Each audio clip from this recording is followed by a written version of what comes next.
Okay, so we will continue with our discussion on linear programming. So we will solve one more problem. We will revisit a problem which we formulated earlier, okay, so that it strengthens your understanding of how the algorithm works, right.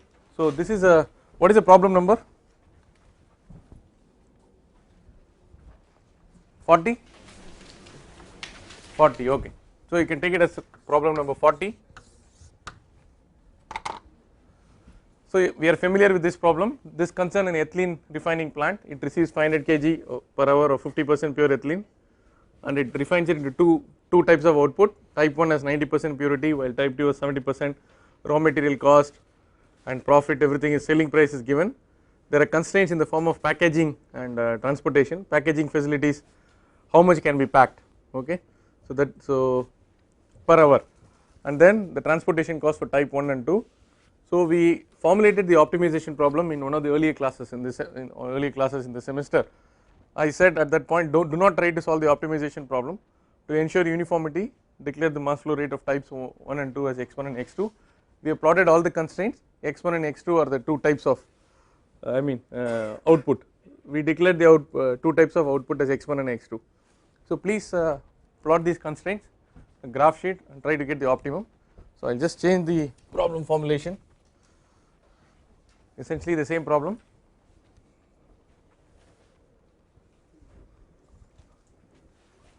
People who have not got the graph sheet, how many of you haven't got?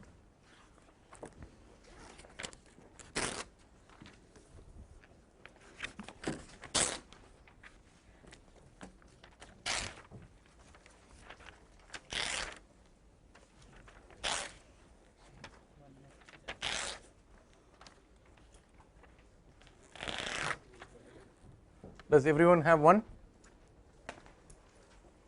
Okay.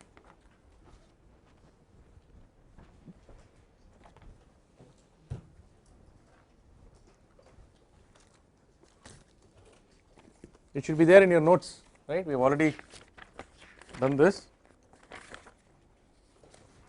Okay, so let us so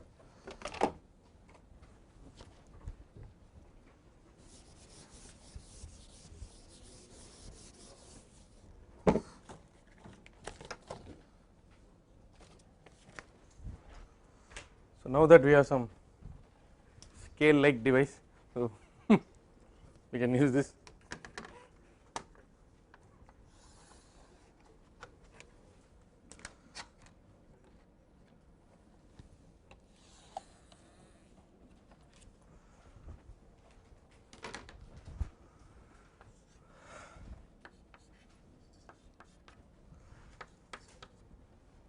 Okay, so 100, 200, 300, 400, 500, 600.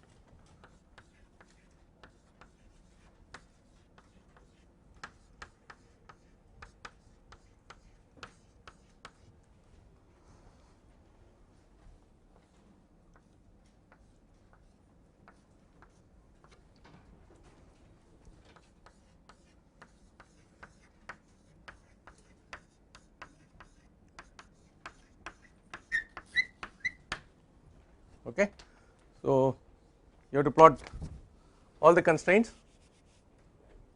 First, identify the feasible region, and then plot an iso-objective line and move the iso-objective line till it cuts the feasible region at the farthest point, because you are moving away from the origin. Because when you are moving away from the origin, each objective line, iso-objective line, represents a higher and higher profit.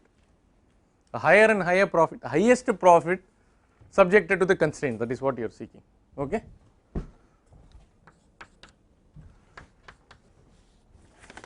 So there are two constraints in this problem. Max, why? Selling price is 200 per kg. So 200 x1 plus 120 x2 minus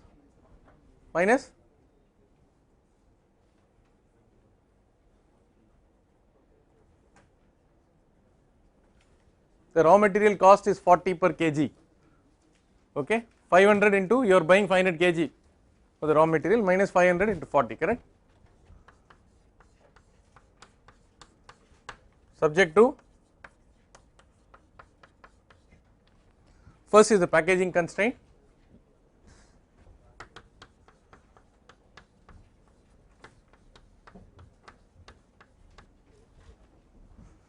is there one more graphing pad doing the rounds? I gave 2 pads, what happened to the other one? Is it done or there is still some sheets left? Yeah, Vaibhav, you have to get those sheets.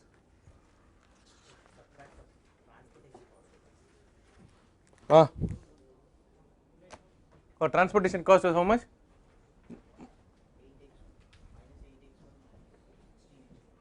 So we changed it 192 x1 plus 10. Yeah, I hope all of you are able to get this. The selling price is 200 per kg for x1 and the selling price is 120 per kg for x2, right, but there is a transportation cost involved which is 8 rupees per kg for x1 and it is 16 per kg for x2, right. So you have to put 200 minus 8 and 120 minus 16, this is only the transportation cost, then you have to subtract the raw material cost which is 500 into 40, right. So this is the subject to x1 is less than equal to 200, x2 is less than equal to 225. So these two constraints these two take care of the constraints involved in the packaging. Now there is a mass balance constraint. What is the mass balance constraint? 0.9 x1, x1 has got 90% purity plus 0.7 x2 must be less than equal to 0.5 into 500.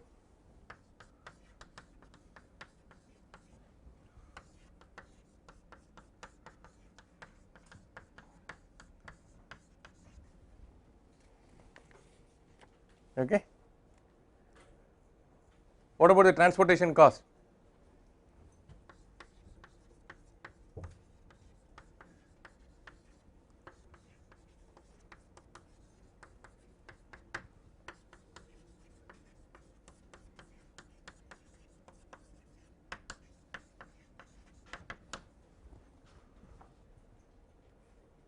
Eight x1 less than equal to 4000, okay, right. Now x1 is, I have to plot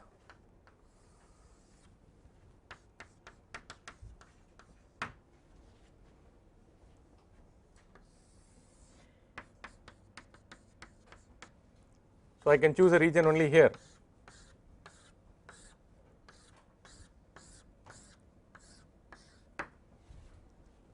correct, because it is x1 okay and of course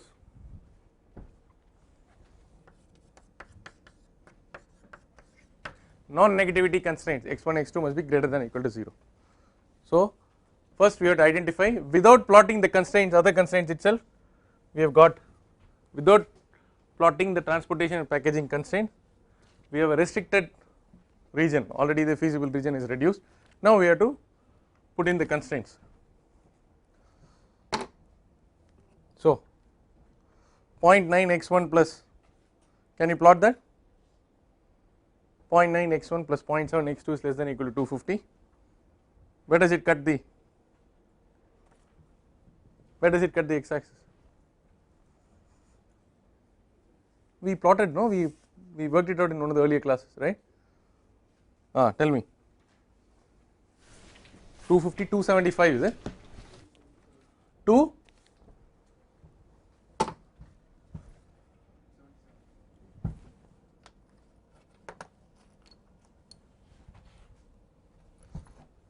okay, 250, 277 and x and x2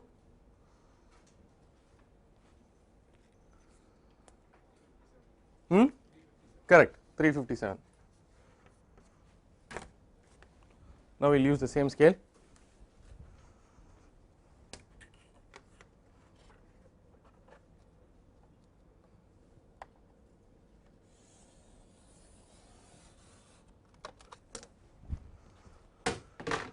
So what is this?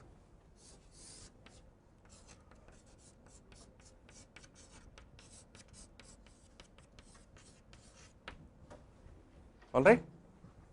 Now the other constraint is we will use the brown color.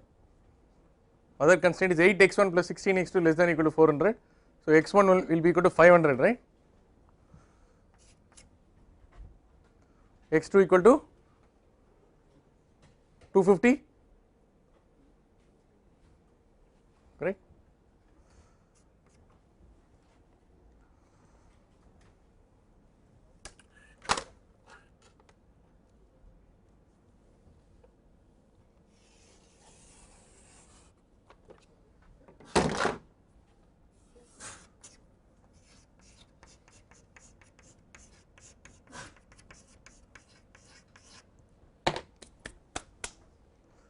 Now we will use the blue color chalk. We will use the blue color chalk to identify our feasible region.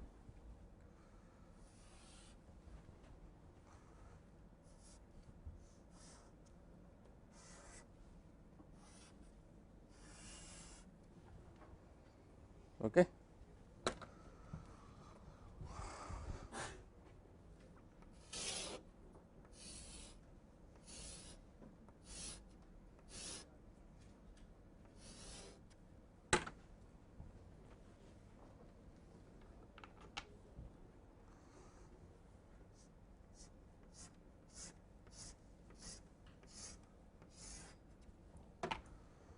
So this feasible region has to enclose all the lines, chocolate brown, blue, and the two and the horizontal and the vertical white lines, right?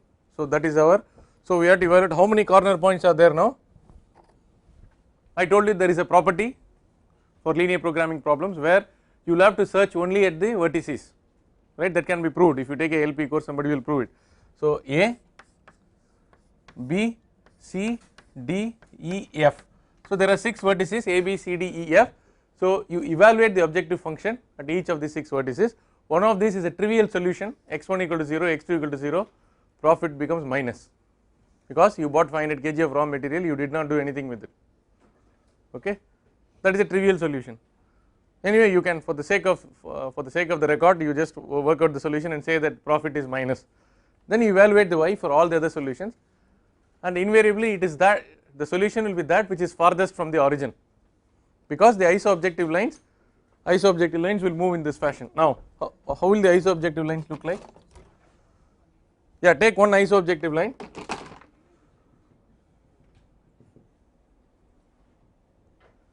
Please take x1 equal to 500. Can somebody do that? X1 equal to 500 and x2 equal to 2. Abhinandan, can you do this? X1 equal to 500, x1 is equal to 500 and x2 equal to 2. No, x2 equal to 0.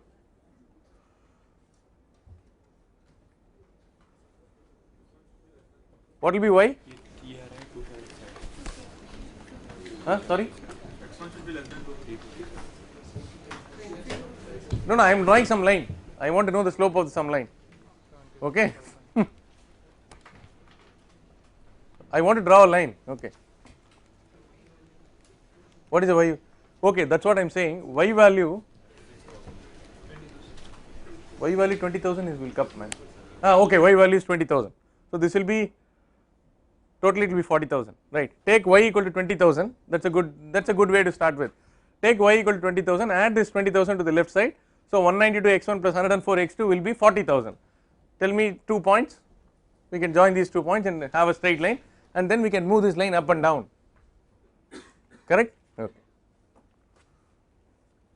But even in the exam, I expect you to draw all the constraints, and I expect you to draw at least one iso-objective line, so that I know that you understood how this thing works.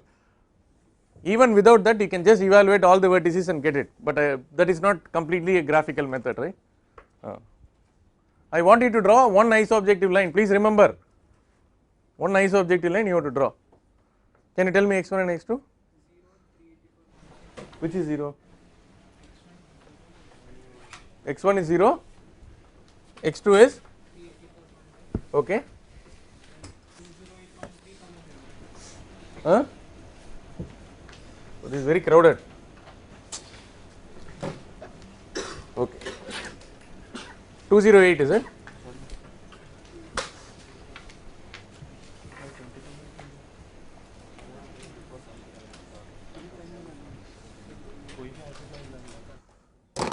So this is a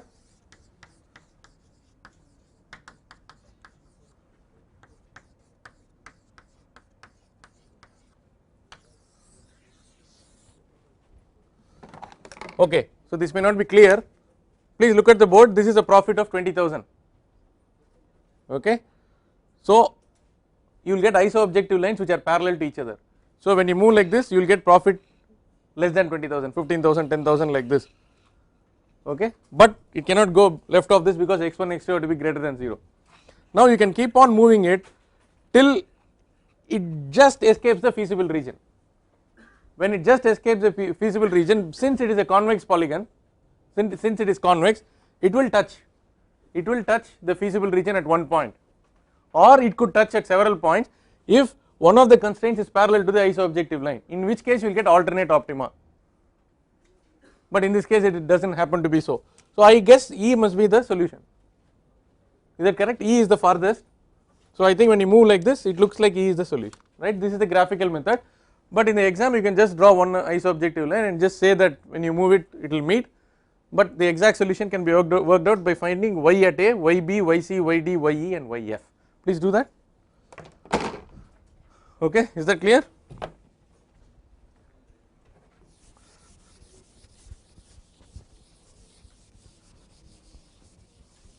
So there will be a question on linear programming in the exam, 10 to 12 marks. I think all of you should be able to crack it. One on golden section search or Fibonacci method will be there, and one, so straight away out of 100 you can get 22 marks. Do not mess up these two. Do not go to Lagrange multiplier. First take the linear programming and solve it. Huh? Okay, first take the linear programming, then go to the golden section search, then you pass the course. Then aram say you do whatever you want. Okay, do not give me trouble. Because last 10 years nobody has failed in this course. Okay, so this is the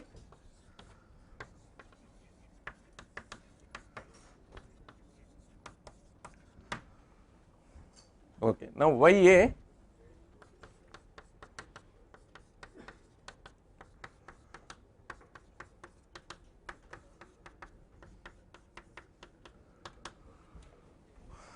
so A is 0, no? A is minus 20,000, huh? That is very bad.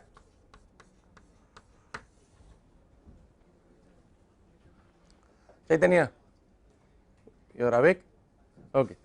So what is B? B?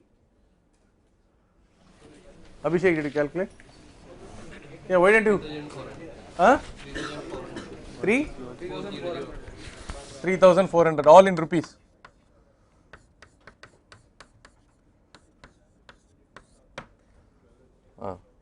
C. C is how much?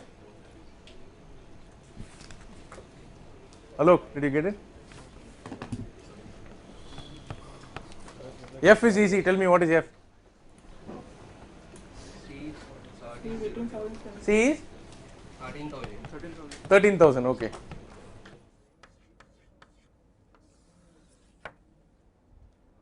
D.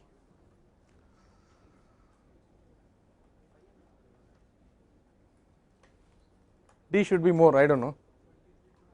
Huh? Huh? 25,000? 90. Okay, 25,090 is it? Okay. Because of the decimals, huh? Okay. E must be? Okay, good. F? 18,000? Okay. Now you evaluated y at the 6 points. Now you know where y is maximum. That is the optimal solution to this problem. This is how you solve this problem using the graphical method. you can introduce slack variables S1, S2, S3, S4 like what we have discussed in the previous class and solve it algebraically also. A very efficient method of introducing slack variables and solving it efficiently is called a simplex method, which can be used for any number of variables and any number of constraints, so long as both the objective function and the constraints are written as linear combinations of the variables. Okay. So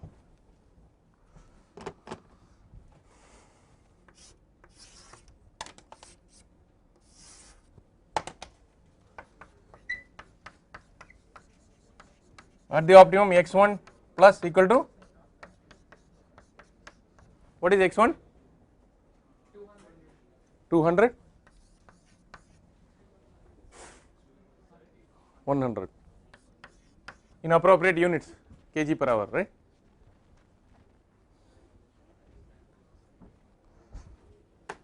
Can we switch this off? But I will use it again. I want the board now.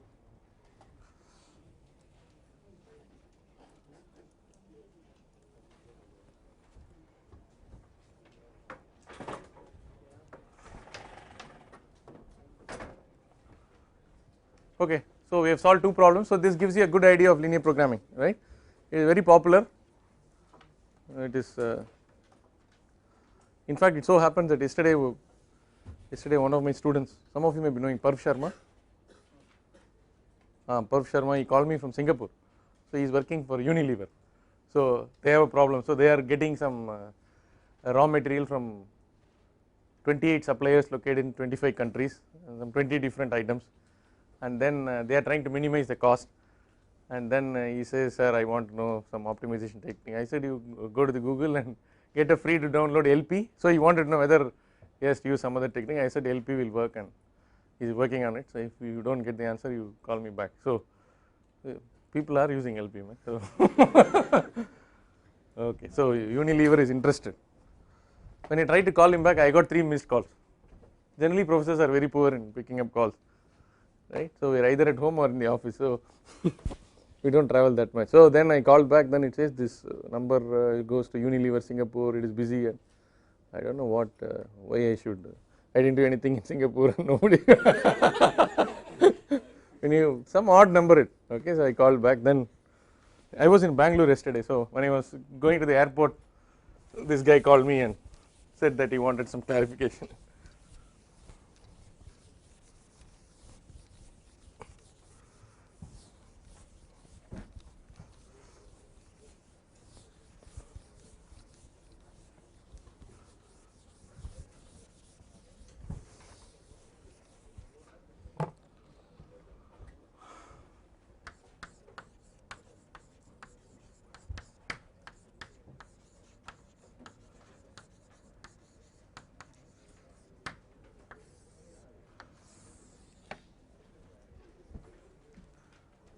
Okay, now we look at some other special techniques.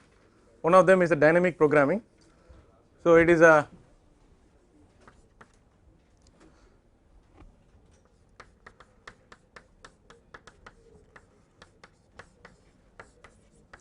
applicable to large problems that can be broken down into stages.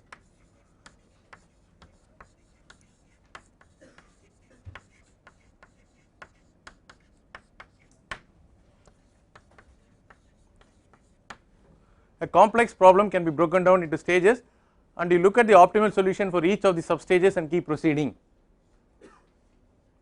Okay, the belief is if you continue to subdivide a complex problem into stages and you optimize each of the substages, when you reach the end, that is from start you go to the end, the overall optimum you will get.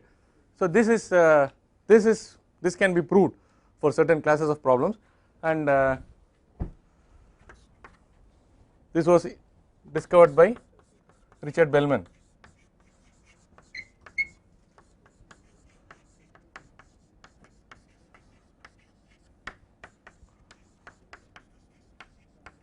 Applied mathematician, and he was a professor of applied mathematics in University of Southern California, right? So it's called the Bellman equation. He figured out the Bellman optimality theorem, Bellman condition, and so on, right? So example,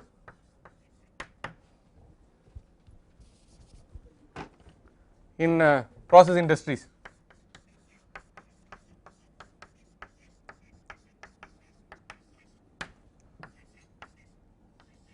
when we use in process industries, when we use a series of heat exchangers, compressors and so on, okay, what is the minimum cost of transportation, okay, like that. When in process industries, when we use a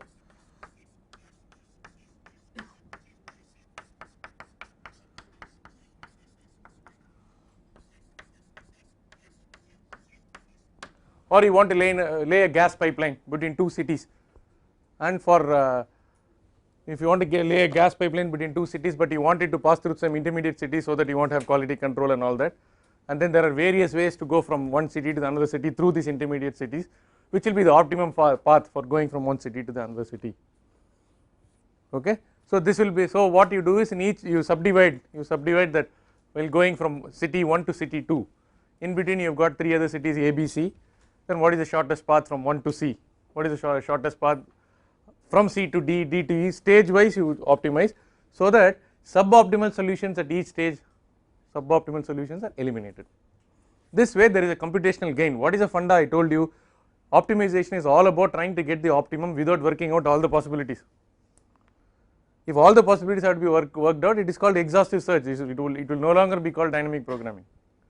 So there is a computational gain or the simulation gain, we say in simulation we call it simulation gain, here we call it as a computational gain. The computational gain is what is the gain you achieve with respect to performing an exhaustive search. For problems involving many such networks, it may be extremely complicated for you, it may be the problem may be so formidable that it is impossible for you to do a exhaustive search. So this dynamic programming is also used extensively by computer science people, okay.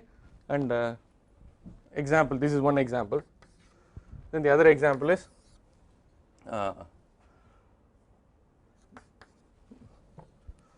transportation of goods from one place to another.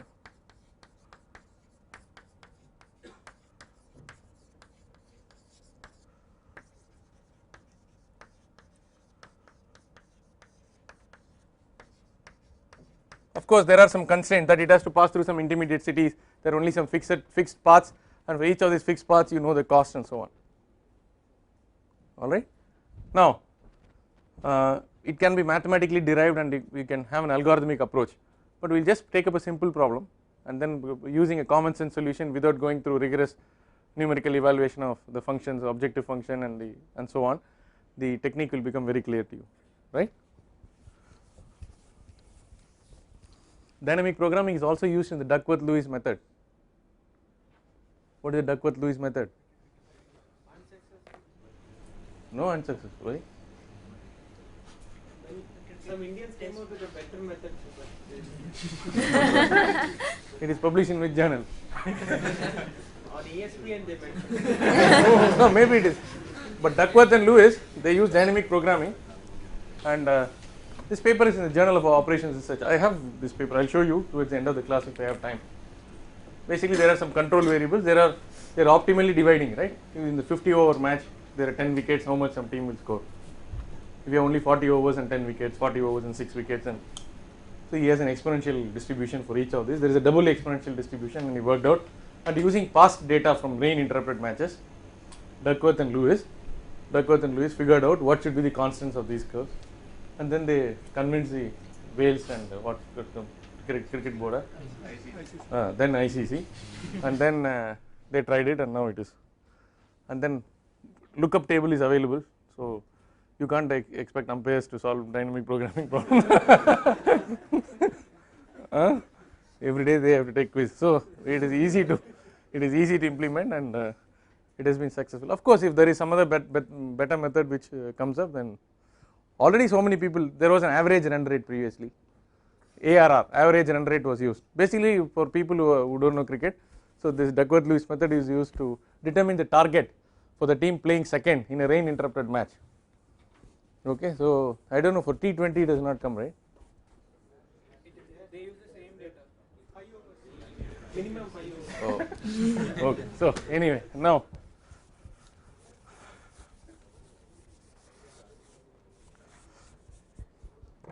so the increasing use of mathematics and operations research in sport, right, in cricket also. Fine. Okay, let's take an example.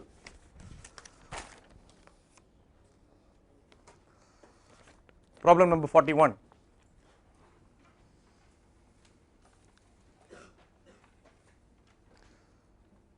determine the minimum cost, determine the minimum cost of transportation of goods, determine the minimum cost of transportation of goods from city A to city B,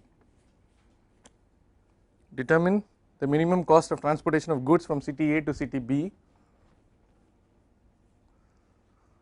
while passing through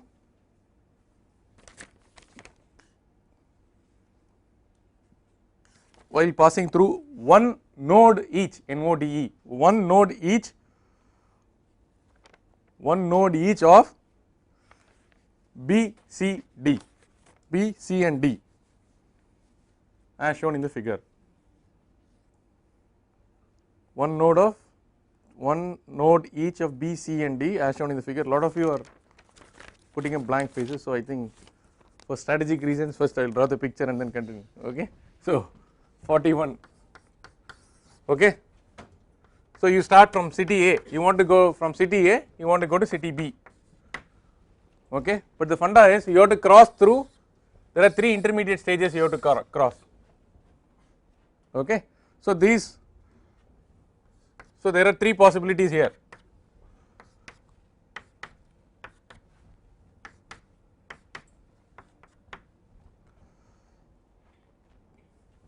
C1, C2, C3, D1, D2, D3, E1, E2, E3. Okay. So several paths are possible, right? This is one path, right? This is one path. There is the RG path. Oh. But actually I may give C2 D2 very high cost so that it does not work out, right. So okay, then you can go from A to this thing, then you can go from here, you can go from here, you can go from here, you can go from here, you can go from here, you can go from here. Did I miss out anything? But you can't jump directly from C to E, or for strategic reasons you have to pass through one of the C's, D's, and that is why through one of the nodes, either it should be C1, C2 or C3 at this stage, it should be D1, D2 or D3 and E1, E2. Now we want to find, we will assign cost. What is it may be the cost of laying the pipeline, or in this case transportation of goods, it may be the cost of laying the pipeline. C2? D3, yeah. That is not allowed. C1 to D2. C1 to D2, C1 to D3. That is also not allowed.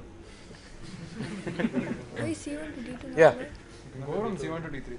C1 to D2. see, that is allowed, correct. C1 to D2. D2. C1 to D2. That is what you do. Yeah, please draw the, how many paths are there?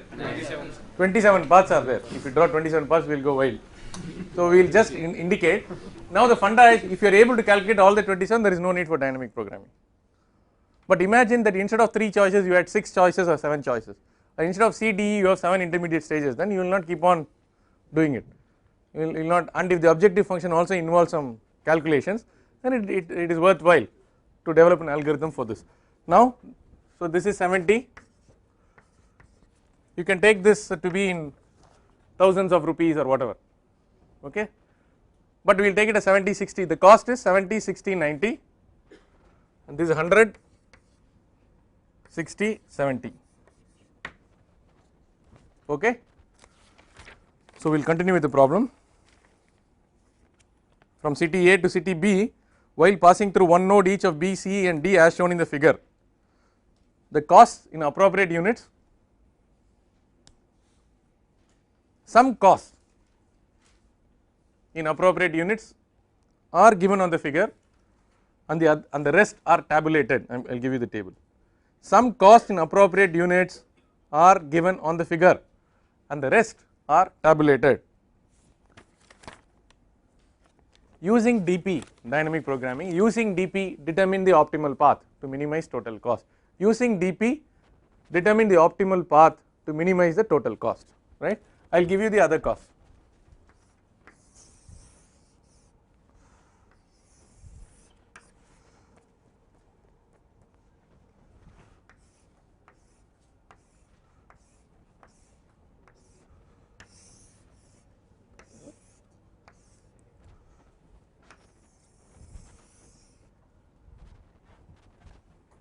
C1 to D1, D1 to E1,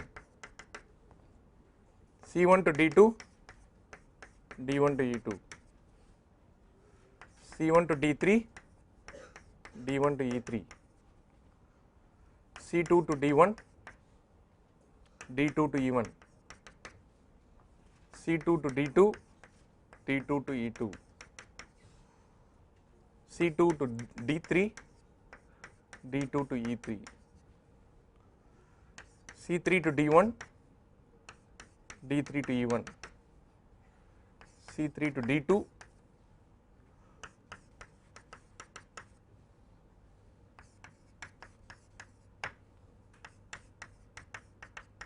to make matter simple, we have assigned C1 to D1 is the same as D1 to E1 and so on. I will give you the cost 40.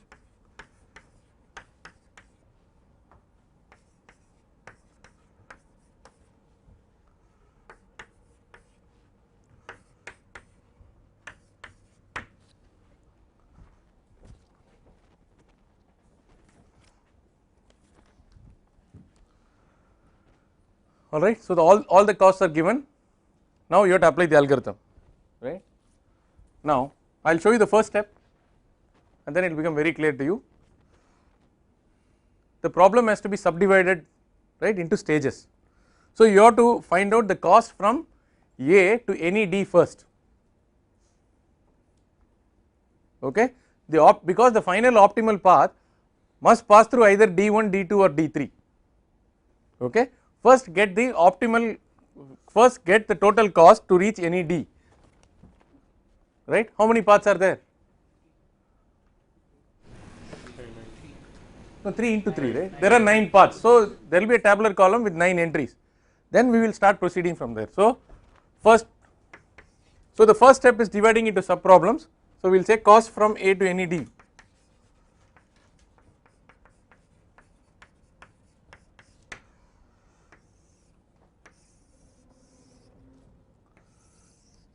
Okay.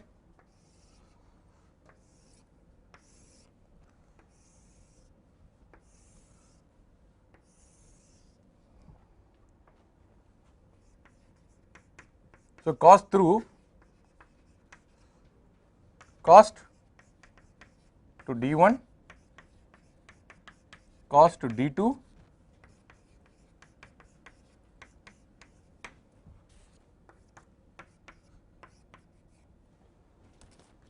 are you getting the point? You have to evaluate the cost from A to any D. A to any D can be reached by starting from A and taking any C or any D. There are 3 possibilities of C and 3 possibilities of D. So there are 9 possibilities: A C1 D1, A C1 D2, A C1 D3, correct, A C2 D1, A C2 D2, A C2 D3, A C3 D1, A C3 D2, A C3 D3. You evaluate the 9 entries, right. So what is the cost? First entry 110, 110. So this is 70 plus 40. So A C1 D1, look at the board, A C1 D1 will be A to C 70 plus C1 to D1 is 40. So this is 110, fine.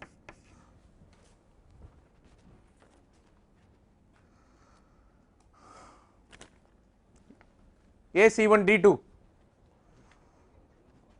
140, A C1 D3, 190, good. Yeah, please tell me the other entries. Very good, 130,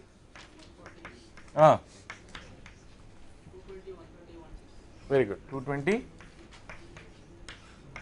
Is everybody through with this? Pretty straightforward, okay. Now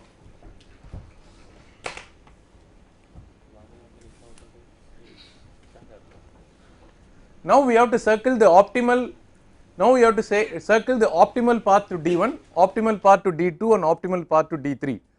At this stage it is too premature to look at the minimum and then proceed only from there, because we do not know what is the story from D to E. So we should not try to get premature convergence by going to local optima, but one thing is one thing is pretty sure, if you want to reach the end it has to be through any D, okay. So to reach each of these D's, what is the optimum path? Once you determine the optimum path from each of these D, when you go from D to E, you will use only the optimal paths and the suboptimal paths will be left out. That is the dynamic programming. It will be very clear now. What do you want to circle here? The lowest cost to D1. Okay.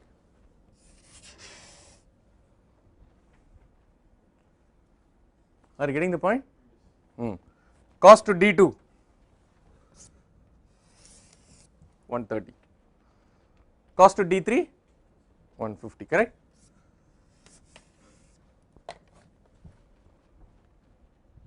Now cost from A to any E.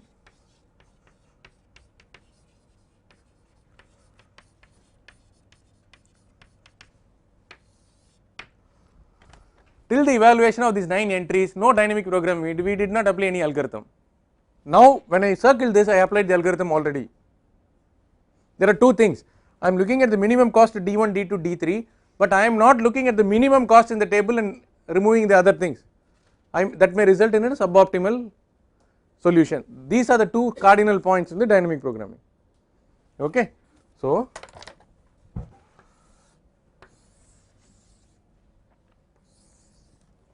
now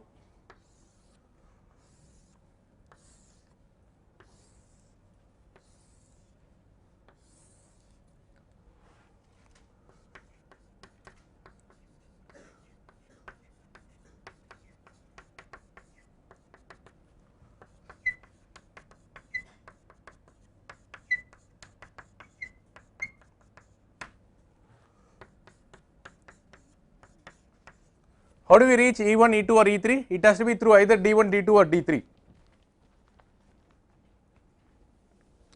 alright. But when I reach from D1 to E1, the other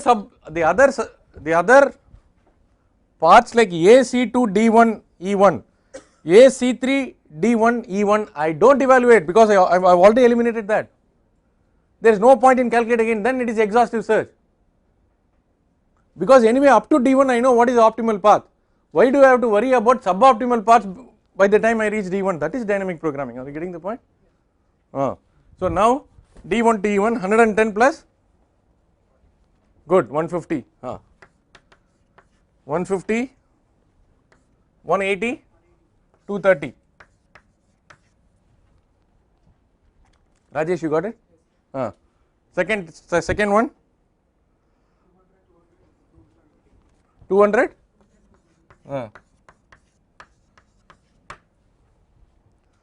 280, okay.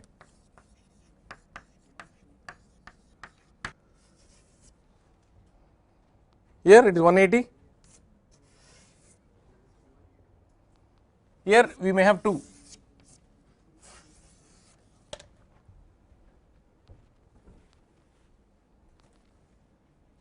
Okay. Now we want to use this.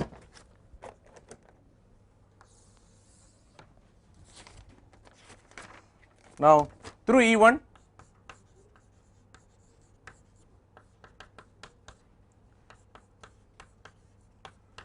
suppose you want to calculate the total through E1, already it is 150, it is 150 to reach E1, 150 plus 100, 250, correct. Through E2 it is how, 180 plus 60, up to here it is 180 plus 60, 240. E3, so the optimal path is A, C1, D1, E2, B. It is not A, C1, D1, E1, B, right? Because anyway we can change the coefficients. So the control variables were basically the cost associated with each stage, each step. but in the cricket match there are two control variables, number of wickets in hand and the number of overs, so it will be lot more difficult. So they must have written a program and solved it, and so you can have any number of variables. Here is simple one variable. Okay, for the cricket match there are two variables. The resources of a team is basically dependent on two factors, the number of wickets and the number of overs left. Okay, so what is the advantage? What is the big thing we have done? How many evaluations did we do? We did 9 here, we did 9 here, 18, and we added 3. How many evaluations? 21. If you did an exhaustive search, how many evaluations? 27. What is the computational gain? 6 on 27. Are you getting the point? So there is a reduction of 28.52% effort because you apply dynamic programming. At each and every stage you identify the optimal solution, and at a subsequent stage you carry over from the optimal stage left behind in the previous stage, and there is no distinction between the start and the finish. You could have started from B and then found out what is the optimal path from B to E, B to D, B to C, B to A. It will give the same solution. It does not matter whether you start from left or whether you start from right. At each and every stage, whatever is the optimum you get, you proceed from there and discard the suboptimal solutions at a particular stage. But do not discard because necessarily it has to be through 1 D1, D2, D3. Do not remove all the things and look at the minimum. That may result in a, that may actually mislead you. Are you getting the point? So this is computational gain.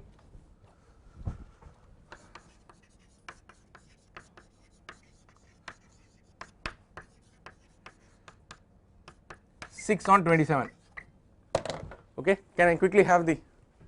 I'll just finish in 3 minutes.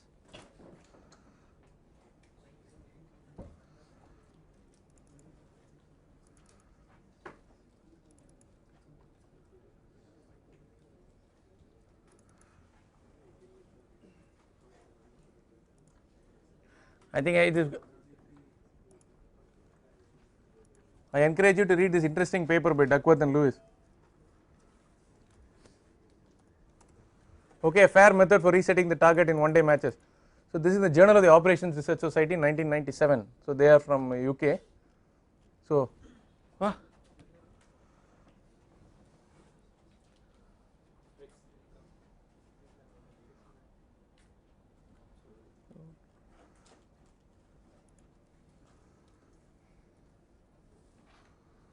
is the percentage here now? Okay, so the game of mathematical modeling in sport, you can see Clark, and they have used dynamic programming to assist in. Basically, they are saying that the use of mathematical model in sport and cricket has increased. Okay, so that is this thing, and how other people have used DP and all that. So the key here, this is the key figure for the Duckworth-Lewis method. So the number of runs which your team can score, average number of runs attainable, is basically a function of two variables, the overs remaining and the wickets in hand. Okay, so in a 50 over match, if you have 30 overs left, if you have 9 wickets left, so therefore 0 wickets lost is a top and all the wickets lost is a trivial solution. Okay, so it goes exponentially like this. Okay, so the resources are two resources, it's either the wickets and the number of overs.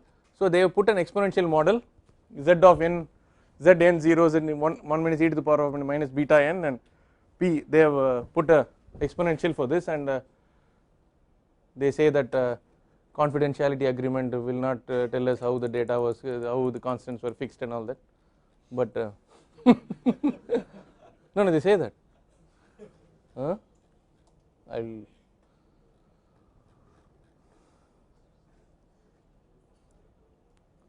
commercial confidentiality prevents the disclosure of mathematical definitions of these functions. They have been obtained following extensive research. They write, so that the partial derivative and all that. Good to know, right? So much of mathematics in cricket. Okay, so this has not been challenged. Some of you are doing your MS or PhD in OR, then go ahead and write a paper which will tear this apart. Okay, so this is the, and so you can see that dynamic programming is very much used. So this is our the Bellman equation and Richard Bellman, right. The principle of optimality says an optimal policy has the property that whatever the initial state and initial decision are, this is basically from wiki, the remaining decisions must constitute an optimal policy with regard to the state. That's what we applied, right. Regardless of the initial conditions, when you reach a particular state, at that state whatever is optimal, for the next stage you carry over from that optimal stage, do not keep evaluating other suboptimal solutions. So he was in University of Southern California, right. So he became a fellow of the IEEE for his contribution, because computer science people recognize the dynamic programming is a very useful tool, right. So tomorrow we will start with genetic algorithms.